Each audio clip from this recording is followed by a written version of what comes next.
Me da mucho gusto estar en Sinaloa, en Culiacán y en compañía del gobernador Quirino Ordaz, supervisar esta obra de drenaje tan importante para evitar inundaciones.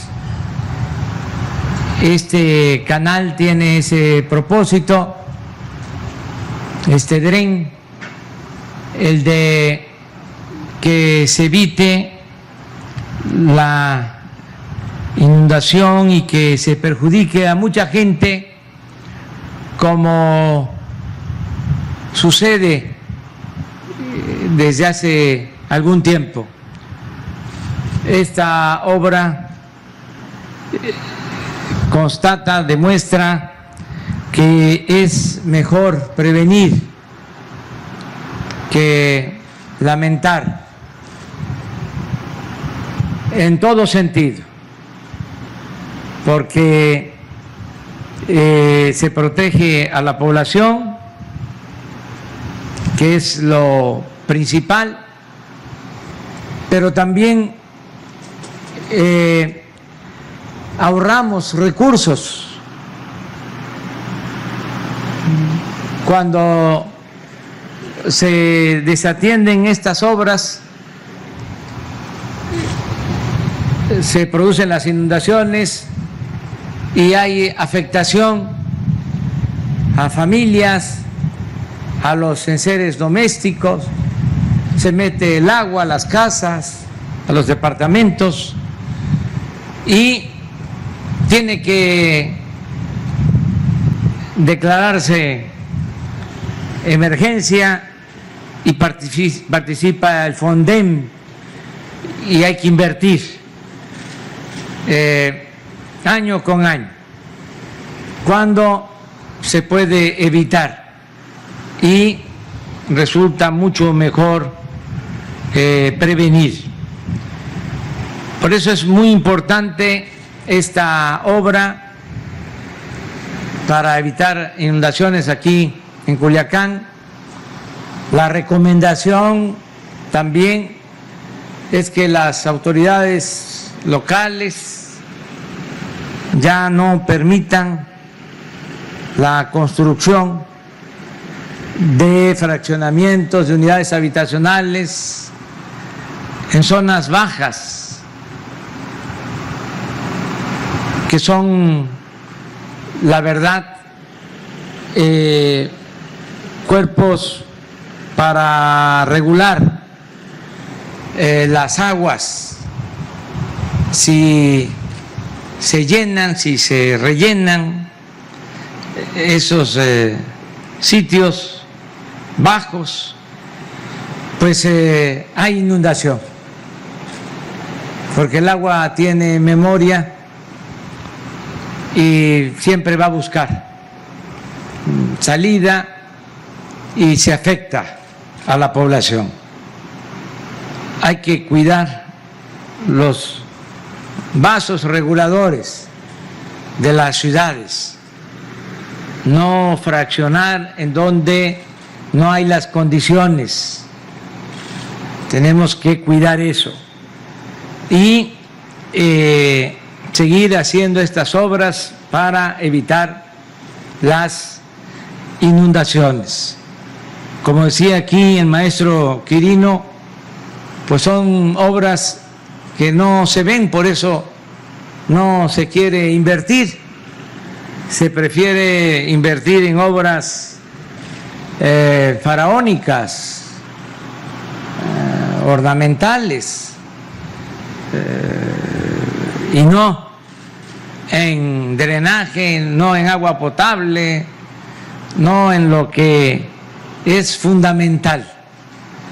Por eso celebramos que aquí se esté llevando a cabo esta inversión. Yo quiero comprometerme en nombre del gobierno federal a que vamos a terminar completo esta obra, que no le va a faltar presupuesto para que se termine la segunda y la tercera etapa, como ustedes lo están planteando.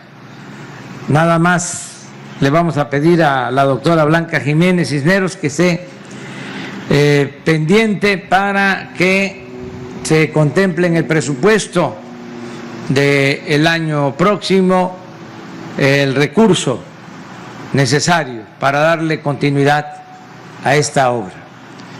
Lo ideal es que lleguemos a la meta de garantizar que no haya inundaciones y que no padezca la gente, no al 90%, sino al 100%. Es decir, que no se padezca de inundaciones. Estamos muy a gusto de estar de nuevo en Sinaloa. Hoy en la mañana hablaba de que estamos trabajando de manera conjunta, coordinada con el gobierno del estado, en el caso de Culiacán y en el caso de los 18 municipios de Sinaloa, también en coordinación con los presidentes municipales, aquí con Jesús en Culiacán y así con todos los presidentes municipales, y es una garantía entendernos y tener relaciones con el gobernador de Sinaloa, que es un hombre trabajador, está ocupado en atender a la gente, en gobernar para el pueblo, no está metido en grillas, en politiquería, sabe de administración pública, que también esto es importante, porque cuando se conoce de cómo se integra el presupuesto, cuánto se obtiene de los impuestos, cuánto llega por los ingresos del petróleo, cómo se logra el presupuesto nacional y también si se entiende cómo se distribuye a las entidades federativas, a los cerca de 2.500 municipios de México, pues se tiene una idea de cómo debe de ser el gobierno en cualquiera de sus niveles. Es importante que se conozca que el gobierno federal recauda desde los años 80 los impuestos. Se llegó a un acuerdo de coordinación fiscal y existe una ley de la materia. Entonces, recauda el gobierno federal el impuesto sobre la renta, el impuesto al consumo y luego mediante una fórmula se entrega a los estados una parte de lo que se recauda. A eso se le conoce como participaciones federales a los estados. Con esta reforma de los años 80, muchos estados reciben hasta más del 90% de su presupuesto de participaciones federales, porque los estados tienen ingresos propios muy acotados, muy limitados, porque solo es el predial, lo del agua, en donde hay también impuesto a la nómina. La mayor parte son participaciones federales. Entonces, Quirino entiende bien pues que es una fórmula establecida en la ley que tiene que acatarse. Todos quisieran, desde luego, y es legítima la petición, recibir más, pero es lo que se recauda y luego se entrega mediante una fórmula establecida por ley. Vamos nosotros a seguir cumpliendo, entregando a tiempo las participaciones. No se demoran las participaciones y estamos al corriente. Es decir, mes con mes se entregan las participaciones a estados y a municipios y estamos procurando que la recaudación aumente a pesar de la crisis y aún sin aumentar los impuestos, sin afectar a los contribuyentes, porque estamos combatiendo la evasión fiscal. Es decir, que todos paguemos los impuestos. Antes no todos pagaban los impuestos, pagaba la mayoría de la gente, desde luego los trabajadores, los campesinos, porque al comprar una mercancía, ahí va incluido un impuesto. Pagaban los integrantes de clases medias, los profesionales, pequeños, medianos, comerciantes, pequeños, medianos empresarios, incluso grandes empresarios, pero había una élite de los más acaudalados, las empresas, los bancos más grandes, que no pagaban impuestos, o que si pagaban se les devolvían los impuestos o se les condonaban los impuestos. El presidente de la República tenía la facultad para condonar impuestos y en los sexenios anteriores se condonaron miles de millones de pesos a unas cuantas corporaciones empresariales y financieras. Eso ya no sucede porque se modificó la Constitución. Se estableció en el artículo 28 de la Constitución que se prohíbe la condonación de impuestos. Se elevó esta decisión a rango constitucional y esto nos permite tener más recaudación y por eso podemos entregar puntualmente a los estados sus participaciones federales y sin mengua, es decir, sin que disminuyan a pesar de la crisis económica. No se ha padecido mucho por la caída en la recaudación. Estamos haciendo todo un esfuerzo para seguir recaudando. En el caso del impuesto sobre la renta, que es el impuesto que más se condonaba, a pesar del COVID, estamos recaudando más que el año pasado. Se debe a que no hay esa evasión fiscal, donde tenemos una disminución poca, pero que sí nos afecta, es en el IVA. Por razones obvias tuvimos que parar la economía para proteger a la gente, y eso produjo la caída de la actividad productiva, la caída de la economía, pero ya pasó lo peor, ya vamos hacia arriba.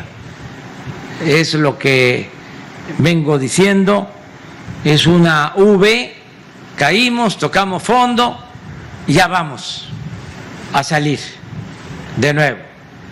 Estamos enfrentando la pandemia, estamos también enfrentando la crisis económica, y en los dos casos vamos a salir adelante. Por eso es muy importante contar con el apoyo y la comprensión de un gobernador como Quirino Ordaz.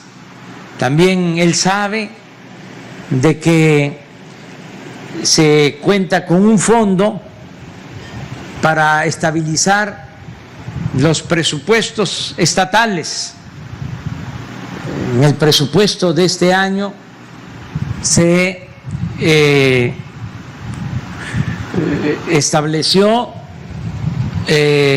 un fondo de 60,000 millones de pesos, y ese fondo se está entregando a los estados y les corresponde. Hacienda tiene que hacerlo, y además de estar cumpliendo puntualmente con la entrega de ese fondo de emergencia que ayuda a los estados, además de eso se reformó el procedimiento, se modificó la manera de entregarlo, porque originalmente se tenía que entregar cada 3 meses, ahora se está entregando mensual este apoyo adicional para que los estados puedan resistir la falta de ingresos, la falta de recursos económicos. Todo esto es lo que me lleva a insistir que es muy buena la relación con el gobernador de Sinaloa, decirle al pueblo de Sinaloa que vamos a seguir trabajando juntos, que vamos a seguir apoyando a la gente del campo, a los pequeños productores y a los medianos y grandes productores. Hoy lo dije en la mañana, lo reitero, Sinaloa es el granero de México. Solo cuando hay una crisis se puede apreciar lo que vale tener alimentos. Imagínense si tenemos una caída en la economía como la que estamos padeciendo y no tuviésemos alimentos. Entonces sí, sería una situación de gravedad extrema. Afortunadamente se produce alimentos en México, cada vez somos más autosuficientes, y Sinaloa en particular produce mucho maíz, mucho trigo, muchas hortalizas. Entonces este es un estado de vanguardia, un estado ejemplar. Entonces por eso vamos a seguir apoyando a los productores. Venía yo platicando con el gobernador Quirino para que le transmita el mensaje a los productores de Sinaloa que mientras estén produciendo alimentos para el pueblo de México van a contar siempre con apoyo, no los vamos a dejar solos, siempre van a tener estímulos, subsidios para seguir produciendo alimentos, sobre todo los básicos, maíz, frijol, arroz, trigo. Ese es el acuerdo, lo que se produce en Sinaloa de básicos, y también apoyar a productores que se dedican a la exportación, pero lo estratégico es producir en México lo que consumimos. Ese es el propósito. Vamos también a continuar apoyando a la gente humilde, a la gente pobre. No les va a faltar a los adultos mayores su pensión. Ya es además por ley, es un derecho constitucional, ya se reformó el artículo 4 de la Constitución, ya está establecido en la ley de leyes, en la ley suprema, de que esté quien esté en el gobierno y bajo cualquier circunstancia, los adultos mayores tienen que recibir una pensión, y es una pensión universal, es decir, para todos los adultos mayores, sean ricos, sean pobres, porque se entrega esta pensión como una recompensa al adulto mayor que ya trabajó durante mucho tiempo, ya aportó al desarrollo de México y merece vivir con un poco de holgura, de tranquilidad en el último tramo de su existencia. Entonces, eso no va a fallar, no va tampoco a dejar de entregarse la pensión a niñas, niños con discapacidad, y no van a dejar de entregarse las becas, porque es de juicio práctico, de sentido común.